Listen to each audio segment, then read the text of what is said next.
para dárselo a los pobres o a los que tenían menos. Porque Dios quiere levantar un ejército. No está levantando uno, dos o tres. Está levantando un ejército en todo el mundo. ¿Cómo tú puedes enfrentar el pecado con otro pecado? Y nunca quisieron salir a matar a alguien, pero salieron en su carro y mataron 10 personas. Más de Dios, recíbela. Recibe Dios. Recibe más.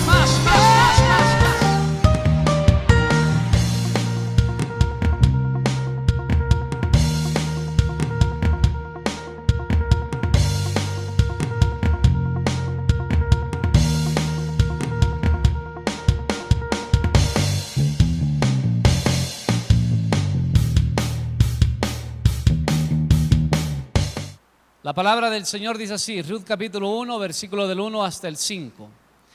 Aconteció en los días que gobernaban los jueces, que hubo hambre en la tierra, y un varón de Belén de Judá fue a morar en los campos de Moab, él y su mujer y 2 hijos suyos. El nombre de aquel varón era Elimelech, y el de su mujer Noemí. Y los nombres de sus hijos eran Malón y Kelión, efrateos de Belén de Judá. Llegaron pues a los campos de Moab y se quedaron allí. Y murió Elimelech, marido de Noemí, y quedó ella con sus 2 hijos, los cuales tomaron para sí mujeres moabitas. El nombre de una era Orfa y el nombre de la otra Ruth. Y habitaron allí unos 10 años. Y murieron también los 2, Malón y Kelión, quedando así la mujer desamparada de sus 2 hijos y de su marido. El día de hoy quiero hablarle bajo un tema que yo le he llamado temporadas. Las temporadas se van, ¿verdad? Se componen de tiempos que hay. De hecho, toda en la vida está hecho por temporadas. Si usted se ve lo que hizo Dios con nosotros y con el tiempo, pues nos puso estaciones para que vivamos dentro de ellas. Nuestro país solo conocemos 2, pero hay otros países que conocen las 4, ¿verdad? Y la vida de una mujer llamada Noemí y de Ruth está hecha realmente en temporadas. Y por lo menos he visto yo 3 tiempos que hay en ellas. Tal vez no hay todos los 4 tiempos, pero hay 3 por lo menos. No sé a cuántos de ustedes les ha pasado que dicen, Dios mío, estoy como en el invierno de mi vida. ¿Usted ha escuchado como una expresión así? Refiriéndose a que está en una situación muy, pero muy compleja. El libro de Ruth es contemporáneo al libro de los jueces. Se cree que la historia de Ruth es paralela a la historia de Gedeón y la de Noemí, ¿verdad? Es decir, que en esos tiempos donde no había rey, cada cual hacía lo que quería, en esos tiempos donde la situación de Israel era tan calamitosa, donde el hambre venía fácilmente a la tierra porque estaban lejos de Dios, es donde se da esta historia. Y dice la palabra del Señor que Noemí salió de su tierra de Judá con su esposo llamado Elimelech. ¿Por qué salieron ellos? Por tiempos de hambre. Y el primer tiempo que yo veo en ellos es que primero tuvieron tiempos de aflicción. Y yo no sé si a usted le ha pasado, pero a veces uno no quisiera tener aquellos tiempos donde la aflicción está en la vida de uno, donde los problemas están y donde ellos emigraron de su realidad. Porque dice la Biblia, fíjese desde el versículo 1, que había hambre en la tierra. Y por eso ellos salieron, y yo creo que les pasó mucho algo similar a lo que ha pasado en nuestra sociedad, en nosotros los ecuatorianos, ¿verdad? Y en muchos lojanos que tuvieron que salir a otros países. ¿Por qué? Por el asunto económico. La situación estaba difícil y les tocó salir. Ellos salieron, y aunque tomaron una decisión, mi querido hermano, no significa que tú vayas a prosperar porque sales de un lugar. La gente prospera no porque sale de un lugar, sino prospera porque la bendición de Dios está con ellos. El lugar de tu prosperidad no es el lugar donde tú vayas a salir, sino es el lugar donde Dios te plantó, mi querido hermano. No importa lo que suceda o lo que pase, ellos salieron buscando mejores días para sí mismos. ¿Pero qué se encontraron? Se encontraron con aflicciones. Dice la Biblia, ¿verdad?, que tomaron una decisión, y creo que la decisión no estuvo muy acertada, fue una decisión mala en sí mismo. Pues dice la Biblia que Elimelech salió con su esposa llamada Noemí. Elimelech significa Dios es rey. Pero aunque ese nombre suena bonito, ¿verdad?, pues parece que él no vivió de acuerdo a su nombre, ¿verdad? no vivió de acuerdo a lo que él creía, porque cuando Dios es rey sabemos que Dios es soberano y puede hacer cualquier cosa y en cualquier lugar. Emigraron solo por una condición, no por revelación de Dios, no por dirección de Dios. Mi querido hermano, y aquí comienza el desastre de la familia. ¿Por qué? Porque mire lo que le sucede. Dice la Biblia, ya lo leímos hasta el versículo 5, que ellos salieron y lo primero que le sucedió a Noemí fue que murió Elimelec. Murió su esposo. Y ahora, no solamente que murió su esposo, sino que dice que sus hijos tomaron esposas para sí mismos, Malón y Kelión, tomaron a Orfa y a Ruth. Y dice la palabra de Dios que también murieron, ¿quiénes? Sus hijos. Mi querido hermano, un problema nunca viene solo. Un problema siempre nos lleva muchas veces a otro problema. Y lamentablemente la aflicción y el dolor y las dificultades quisiera uno enfrentarlas uno por uno. Pero yo he escuchado mucha gente decir: pastor, comencé una situación difícil y ¿sabe qué me vino? Otra situación difícil. Estaba metido en un lío, en un problema, en una situación, en una prueba. ¿Y por qué será, pastor, que Dios me permite entrar en una prueba y no me deja ni acabar ella y comienzo otra? Mi querido hermano, ahora fíjese lo que estaba pasando con Noemí. Estaba fuera de su casa. Se la había muerto, ahora era viuda. Ya no solamente era viuda, ahora estaba sin sus hijos. Y aparte de eso estaba pobre, porque ellos habían salido a Moab. Moab, recuerda usted, eran descendientes de Lot. Los moabitas, mi querido hermano, eran una nación tremenda. De ahí salió la adoración al dios Moloch. Es decir, que no era cualquier nación, era una nación idólatra, con dificultades, con problemas. Salieron por asunto económico y ella está pobre y aparte de eso, sin esposo y sin hijos. Y le quedaron dos nueras. Dos nueras. Y dice que la una se llamaba Orfa. Discúlpeme si usted se llama Orfa. ¿Cuántas se llaman Ruth? ¿Aquí hay alguna Ruth? Ninguna Ruth. Tiene un lindo significado Ruth. La palabra Orfa significa necia. No le ponga por favor un hijo a una hija Orfa. Y dice que se casaron con Orfa y con Ruth. La palabra Ruth tiene una palabra que significa amigable. Tiene un lindo significado. Le quedaron las dos mujercitas con ella.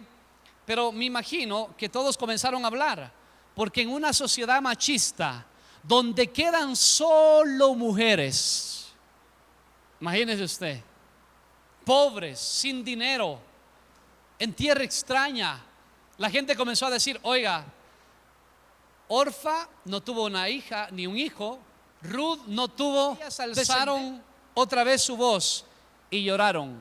Y Orfa besó a su suegra, mas Ruth se quedó con ella. ¿Qué hizo Orfa? Lloró. Suegrita del alma, ¿cómo te voy a extrañar? Pero me voy a quedar y chao, hasta luego. ¿Cuántas lágrimas a veces no son verdaderas, sí o no? Por ahí dicen que hay lágrimas de ¿qué? Yo no sé si los cocodrilos lloran, pero así dicen. Una ocasión a Cristo Jesús, recuerda, Judas les dio la señal. La señal cuando iba a entregar a Cristo era al que bese. Y cuando llegó, dice la Biblia que lo besó y Jesús le dijo: Judas, ¿con un beso entregas al Hijo del Hombre? No todo el que te besa o no todo el que llora lo está haciendo sinceramente. Esta mujer Orfa, bueno, el significado lo dice, se regresó aún después de llorar. Y aquí inicia, mi querido hermano, para mí, la historia, para mí una de las más hermosas que tiene la Biblia, definitivamente. Y yo creo que en toda la historia universal me parece que esta es una de las más grandiosas historias que existe. Aún en la literatura universal me parece exactamente. Dice la Biblia en el versículo 16 que Ruth no quiso regresarse. Y mire lo que le dice a su suegra. Estos versículos son joyas bíblicas. Respondiendo Ruth le dijo: no me ruegues que te deje y me aparte de ti, porque a donde quiera que tú fueres, iré yo. Qué palabra, ¿no es cierto? Qué mujer, qué convicción. Y donde quiera que vivieres, viviré. Tu pueblo será mi pueblo y tu Dios, mi Dios. Donde tú murieres, moriré yo, y allí seré sepultada. Así me haga Jehová, y aún me añada que solo la muerte hará separación entre nosotras dos. Ruth decidió bien y decidió que acompañar a su suegra. Y le aseguro que acompañar a la suegra no era tan fácil. No es por la fama que usted piensa, no. Es que Noemí era una suegra diferente, y le voy a decir por qué más adelantito. Pero a mí me asombra de algo, de la fidelidad que tuvo Ruth para con su suegra. La fidelidad que tuvo Ruth para con su esposo, aún después de muerto. Su esposo ya no existía, no le podía decir nada. Sin embargo, ella prefirió tomar una decisión de cambiar de nación.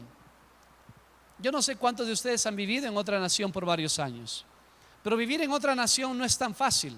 Más aún si vas de carácter de migrante. Porque otra cosa es ir, ¿verdad?, con un trabajo o algo así, y aún así es difícil. Mi esposa pues vino para acá. Yo me acuerdo que los 2 primeros años de estar en Loja, mi esposa lloraba. Yo la conocí, ¿verdad? Y yo veía que ellos sufrían por tratar de adaptarse a la ciudad, a la gente, a la forma de ser las personas, porque no entendían muchas cosas, porque ellos pensaban que sí y era que no. Porque ellos pensaban que cuando la gente le decía: sí, ya llegamos esta noche, en verdad iban a llegar esta noche. Y no sé, usted no se da cuenta a lo mejor de eso, pero a veces los lojanos son así. Le visitan a usted, va el pastor y le visita, y usted le dice: sí, pastor, ahí voy a llegar. Y el pastor está esperándolo. ¿Y la gente qué hace? No llega.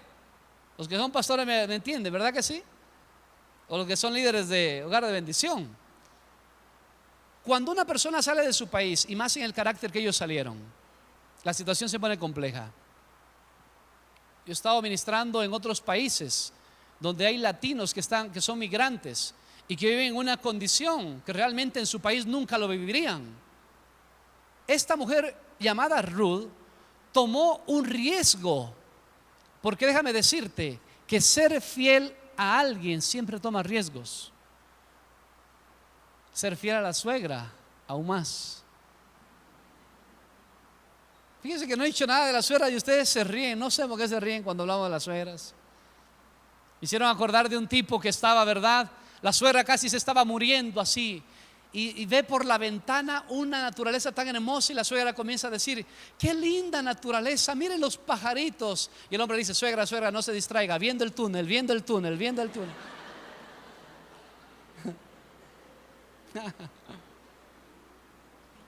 Es una broma nomás, ¿no? Por si acaso. Yo amo a mi suegra es la mejor del mundo, en verdad se lo digo. Siempre cuando ella está aquí, a veces cuento algo, ahorita no está, pero ayer conté algo también. No, las suegras bien tratadas son lo mejor del mundo, en verdad que sí. Son como una madre para uno. Amén. Gloria a Dios, más o menos. Dice la Biblia que ella decidió: tu Dios será mi Dios, tu pueblo será mi pueblo, donde vivas tú viviré yo, y donde mueras tú voy a morir yo. Eso se llama fidelidad, y la otra palabrita que quiero usar aquí se llama lealtad. La lealtad, mi querido hermano, siempre nos pone en encrucijada, porque la lealtad muchas veces significa, escúcheme mi querido hermano, irse en contra de relaciones, irse en contra de ciertas situaciones.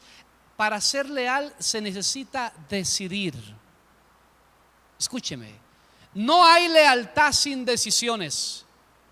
Ella fue leal a su suegra, pero decidió dejar su tierra. Fue leal a su suegra, pero dejó su familia. Esta mujer para mí es un ejemplo de 3 cosas. Las 2 cosas van en este punto, que es fidelidad y lealtad.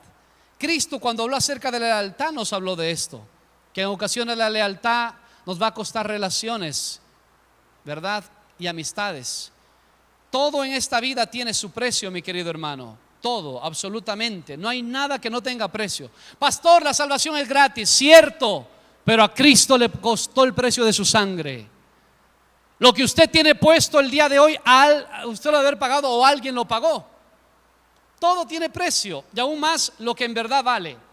Mi querido hermano, la lealtad también tiene un gran precio realmente. Y ser leal significa que no puede ser leal a todos. La lealtad en ocasiones nos va a costar relaciones, amistades, nos va a costar ser leales a Dios. Mi lealtad a Cristo muchas veces ha significado, mi querido hermano, que no puedo mantener amistad con algunas personas, le soy sincero. Porque yo quiero ser más leal a Cristo que a una persona. La lealtad a veces es tan cara. Tengo ciertos amigos que no puedo relacionarme más, porque la razón es que mi lealtad al Señor vale más que ellos. Para terminar esta parte, así volvió Noemí, y Ruth la moabita, su nuera, con ella. Volvió de los campos del Moab y llegaron a Belén al comienzo de la siega de cebada. Vea cómo es el Señor. Cuando una persona está en tiempo de aflicción y hace lo que tiene que hacer, una persona en tiempo de aflicción tiene que regresar urgentemente a las cosas que sabe que funcionan. Ella regresó a su tierra. El creyente debería regresar nuevamente a buscar a Dios, a la oración, a mantenerse firmes con el Señor. No puede usted hacerlo de otra forma para salir del desierto que muchas veces podemos caer. Ella tomó la decisión correcta, regresó. Y querido hermano, cuando regresa, entonces comienzan otros tiempos. Dice la palabra del Señor que ahora, ¿en qué tiempo estaban? ¿En tiempos de qué? De cosecha. El pueblo estaba cosechando. El pueblo ya tenía libertad. Ya los madianitas no venían a robar lo que hacían, lo que ellos cosechaban. Dice la palabra del Señor que aquí comienza, mi querido hermano, el tercer tiempo de ellas, que es el tiempo de redención. Tuvieron tiempo de aflicción, tuvieron tiempo de regresar y de levantarse, y el tercer tiempo es el tiempo de redención. ¿Por qué le comparto esto? Porque dice la palabra del Señor que lo que ellas necesitaban era un pariente redentor, o que las redima. Ya le voy a explicar un poquito más de esto. En los tiempos de Ruth y de Noemí había una ley, se llama la ley del levirato. Esta ley del levirato decía que cuando un hombre moría y no ha dejado descendencia en una mujer, la mujer podía casarse con su hermano. Pero en el caso de ellas, tanto de Orfa como de Ruth, no habían ya hermanos, entonces seguía su primo. Es decir, que siempre buscaban un pariente cercano. ¿Para qué? Para que se casara con la viuda y para que tuviera hijos. El momento en que tenía hijo esa persona, ese hijo venía a ser del muertito prácticamente, ¿no? Para que usted me entienda. Y las posesiones de esa persona también pasaban a este. Los gobiernos de este mundo han querido hacer el tratar de mantener la justicia social, a que la tierra no esté en pocas manos. El único gobierno que lo ha logrado, mi querido hermano, es el gobierno de Dios. No ha habido otro gobierno en el mundo. Cuando ellos entraron a la tierra prometida, dice la palabra del Señor que ellos repartieron la tierra, la repartieron de forma igualitaria. Pero lo interesante de todo esto es de que la tierra era repartida y ellos no podían vender la tierra a perpetuidad. Es decir, que cuando se vendía un terreno no se vendía para toda la vida. ¿Sí? Entonces, ¿cuál era la idea? La idea era que al año 50, que es el año de jubileo, los terrenos vuelvan a sus dueños originales o a sus descendientes. ¿Para qué? Sencillamente, si todos tenemos el mismo terreno y me fue mal a mí en mi generación, cuando venga el año de jubileo, lo que va a ocurrir es que mi descendencia va a poder tomar ese terreno nuevamente y comenzar su vida de manera equitativa, justa. ¿Se da cuenta cómo es Dios? Gracias a Dios, porque eso pudo ocurrir en los tiempos de David, es donde se entregó todos los terrenos que tenían que entregarse. Pero ellos tenían entonces su terreno en Judá. Elimelech tenía su terreno, pero necesitaba que alguien tomara, ¿quién? A su nuera, en este caso llamada Ruth, porque de Ruth podía sacar descendencia, de Noemí ya no lo podían hacer. Y eso se llamaba el pariente redentor. La palabra redención es comprar algo que me pertenecía. Viene una palabra que es lutro, ya le voy a explicar más tarde de esto. Ahora, ellos llegan al lugar, se sientan y se dan cuenta, están cosechando.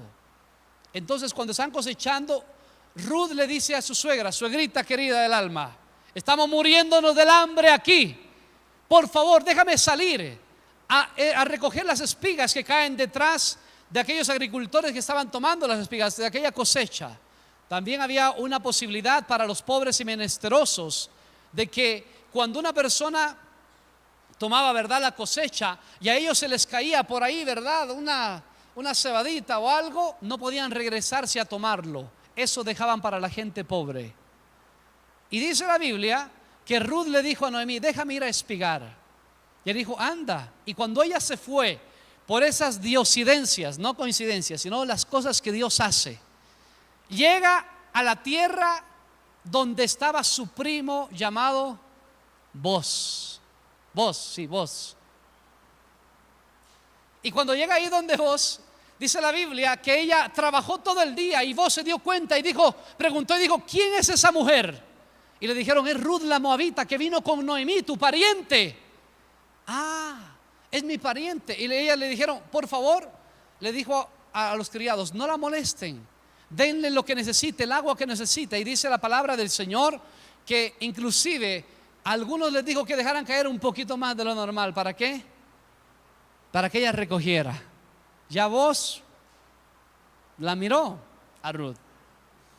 La palabra de Dios dice que llegó donde su suegra, diciéndole, porque Boz se acercó y le dice el versículo 12: Jehová recompense tu obra, Boz, a Ruth, y tu remuneración sea cumplida de parte de Jehová de Israel, bajo cuyas alas has venido.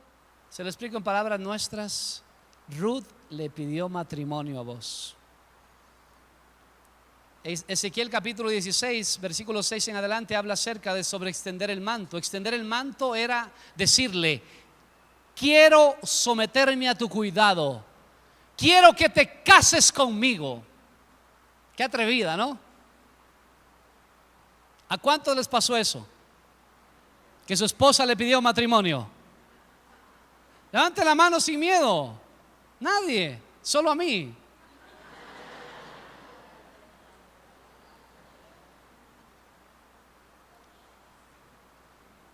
Yo me siento identificado con vos. Yo la molesto a mi esposa porque yo tenía mis planes. Yo dije: no, amor, yo me caso a los 25 años. Ella me dijo: nos casamos ahora o Dios te guarde y te bendiga. Entonces yo la molesto, le digo: no, está bien, nos casamos ahora. Extender la capa tiene el simbolismo de entrar bajo la cobertura de esa persona, porque eso es el matrimonio. Amén, hermanas.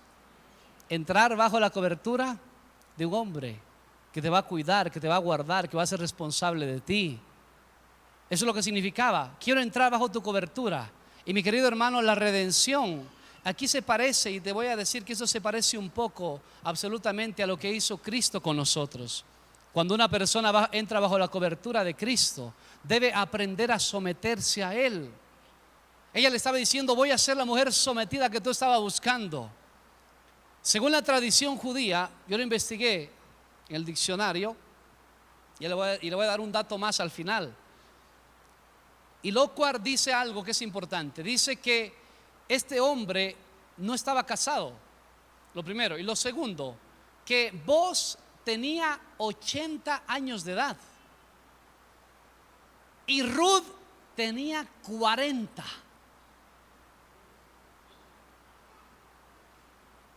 ¿Qué le parece a esa pareja? No eran ni 40 y 20, eran 80-40. ¿Ah? Es decir, que era un poquito anciano y ella estaba en una edad, bien, 40 años. Los de 40 años nos vemos bien, ¿verdad que sí? Gloria a Dios, ¿ve? Todos los de 40 dijeron que amén. Mi querido hermano, eso es lo que pasa con Cristo y la iglesia también. La iglesia debe someterse al cuidado de Cristo. La iglesia debe ser así como esta mujer Ruth, que busca a Cristo, que se pone a sus pies. Qué linda imagen, ¿verdad? No era absolutamente, no era nada fuera, no sé, a veces uno piensa, ¿cómo se le fue a acostar en los pies? Pero tiene un simbolismo aún para nosotros con la iglesia. La iglesia todavía tiene que estar a los pies de Cristo, ¿verdad? Y hacerlo sentir eso todavía a Cristo, que dice que Él se estremeció todavía. En la Biblia, en una ocasión yo lo veo a Cristo que se estremeció en espíritu, dice Juan capítulo 11, y recuerdas cuando una mujer se postró a los pies de Él, llamada María, y que le dijo, Señor, si hubieras estado aquí mi hermano no estaría muerto. Y dice que se quebrantó y lloró delante de Jesús. Y dice la Biblia que Jesús se estremeció en espíritu. La palabra es paroxismo. ¿Sabes qué estaba haciendo? Estaba estremeciendo el corazón del Señor. La gente que se pone bajo los cuidados de Cristo es la gente realmente que cree que Cristo es el que tiene el poder para redimirlo y no hay otra forma de redimirse en esta tierra. Dice la Biblia, el versículo 10 de Ruth capítulo 3, y él dijo, bendita seas tú de Jehová, hija mía, has hecho mejor tu postrera bondad que la primera. ¿Cuál fue la primera bondad? Haber venido con ¿cuál? Con la suegra. Ahora esta postrer bondad es aún mucho más grande, porque no estás pensando inclusive solo en ti. Y dice la Biblia que le dijo, vaya tranquila en paz, pero tengo que revelar algo, porque hay alguien que puede redimirte antes que yo. Y si es que Él no quiere redimirte, entonces lo haré yo. Y dice la Biblia que fue donde su suegra y le contó. La suegra era la que le hacía los planes, ¿verdad? Esta mujer. Y le contó. Entonces Noemí le dice en el versículo 18 de Ruth 3, entonces Noemí dijo, espérate hija mía hasta que sepas cómo se resuelve el asunto, porque aquel hombre no descansará hasta que concluya el asunto hoy. Ese hombre era diligente. Noemí dijo que él era diligente. Y dice la palabra de Dios que él se levantó temprano y se fue a la puerta donde se hacían los negocios. Tú vas a entender esto en la Biblia, siempre encuentras un hombre en la puerta, era donde se hacían los negocios. Lot estaba a la puerta haciendo los negocios de Sodoma. Este hombre estaba a la puerta, ¿verdad? De Belén haciendo ¿qué? Los negocios y esperando que se asomara el pariente que tenía la legalidad para hacerlo antes que él. Y dice la Biblia en el versículo 1 de capítulo 4 que Boaz subió a la puerta y se sentó allí, y aquí pasaba aquel pariente de quien Boaz había hablado y le dijo, fulano, ven acá y siéntate. Y él vino y se sentó. Iba a negociar con él y le comienza a decir, mira, ha llegado Noemí. Mira el versículo, vamos a leer el versículo 2 hasta el 4 de Ruth capítulo 4, por favor, para ir terminando. Entonces él tomó a 10 varones de los ancianos de la ciudad y dijo, sentaos aquí. Ellos se sentaron. Luego dijo al pariente, Noemí, que ha vuelto del campo de Moab, vende una parte de las tierras que tuvo nuestro hermano Elimelech, y yo decidí hacértelo saber y decirte que la compres en presencia de los que están aquí sentados y de los ancianos de mi pueblo. Si tú quieres redimir, redime, y si no quieres redimir, decláramelo para que yo lo sepa, porque no hay otro que redime sino tú y yo después de ti. Y él respondió, yo redimiré. Y dijo Boaz, 80 años había esperado este momento. Pero se le ocurrió algo, porque conocía al fulano. Escuche lo que le dice, ¿qué versículo estamos? 5. Entonces replicó Boaz, el mismo día que compres las tierras de mano de Noemí, debes tomar también a Ruth la moabita, mujer del difunto, para que restaures el nombre del muerto sobre su posesión. Y respondió el pariente, no puedo redimir para mí, no sea que dañe mi heredad. Redime tú usando de mi derecho, porque yo no podré redimir. ¿Cómo cambió tan rápido, verdad, el tipo? Cambió de decir si yo voy a comprarlo a decir no. ¿Por qué dijo que dañes mi heredad? Él no quiso dañar su heredad de la siguiente forma: tenía que restaurar el nombre del difunto. Entonces, cuando el niño crezca, que le nacía, ¿qué iba a pasar? Esa tierra iba a ser de ese niño en sí mismo. Su heredad iba a ser partida prácticamente. Así es que él dijo: yo no me quiero comprometer. Y mi querido hermano y mi querida hermana, por favor, no hagas negocios con alguien que no quiere compromiso. No vivas con una persona que te diga: vivamos nomás, pues si nos va bien nos casamos. Unámonos, vivamos en unión libre y hacemos la prueba. Una persona sin compromiso es una persona que en el momento que menos esperas te va a abandonar. La gente el día de hoy vive, mi querido hermano, y quiere vivir sin compromiso. Como, ¿cómo se llamaba? ¿Cómo se llamaba este tipo? Fulano. No tenía nombre. La Biblia dice: hey, fulano, mi querido hermano, no seas una persona sin nombre. Porque las personas que son sin nombre son las personas que no tienen compromiso con Dios ni con la gente. Ni pagó por ello en la cruz de Calvario. Si tú estás en una situación difícil, dice la Biblia que Él nos dio a su propio Hijo. ¿Cómo no nos dará con Él también todas las cosas? La redención tuya es una redención total, no es una redención, mi querido hermano, de una tierra o algo parecido como le sucedió a esta mujer. Cuando vos se decidió a redimir, dice la Biblia que comenzó la bendición. Mi querido hermano, ella estuvo en situación difícil, 10 años en tierra ajena, sufriendo muertes, amargura, dolor, tristeza. Pero cuando recibió la redención, dice la Biblia, el versículo 11, que los que estaban alrededor del pueblo y los ancianos la bendijeron. Vas a ser, le dijo, que seas como Raquel y como Lea, le dijeron a Ruth. Le dijeron a Noemí que esta mujer te fue mejor que 7 hijos. Mi querido hermano, comenzó la bendición del pueblo, de los ancianos. Búscalo, ahí está en el versículo 11. El versículo 13 dice que le dio hijos a un hombre de 80 años. Y el primer hijo se llamó como Obed. Aquí voy a decir al que es algo muy pero muy importante. Las mujeres aún desataron bendición sobre Noemí. Mi querido hermano, el día de hoy la gente anda buscando su redención en todas las áreas. El único que puede redimirte en todas las áreas es Cristo. No hay otra forma de hacerlo. El nombre vos significa el que tiene poder. Por eso podía redimir. Y el único que nos puede redimir y sacarnos de nuestra situación y de las aflicciones y de la mazmorra tal vez que hemos estado, se llama Cristo Jesús. Él tiene el poder porque Él pagó en la cruz y resucitó al tercer día por nosotros y está intercediendo por nosotros arriba en los cielos. Aleluya. Mi querido hermano, ponte en pie para ir terminando. Se levantó.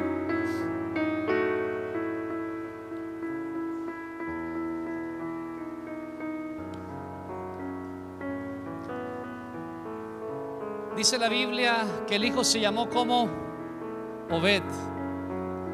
Y de Obed salió, ¿sabes quién? Isaí. Y de Isaí, ¿sabes quién salió? David. Y de David, ¿de quién vino? El Mesías. El fulano se perdió la oportunidad. Tengo una pregunta. ¿Necesitas redención en alguna área de tu vida? Porque a veces pareciera que la redención que hemos recibido de Cristo como que no fuera suficiente, porque decimos, bueno, sí Señor, yo creo que tú viniste y se acabó. Pero la redención es ser de Él, y si eres de Él tienes que descansar en Él, y si descansas en Él, pues la bendición va a venir sobre tu vida, y si vas a vivir por fe y vas a batallar, vas a tener dificultades, pero vas a vencer. No sé en qué temporada de tu vida estás.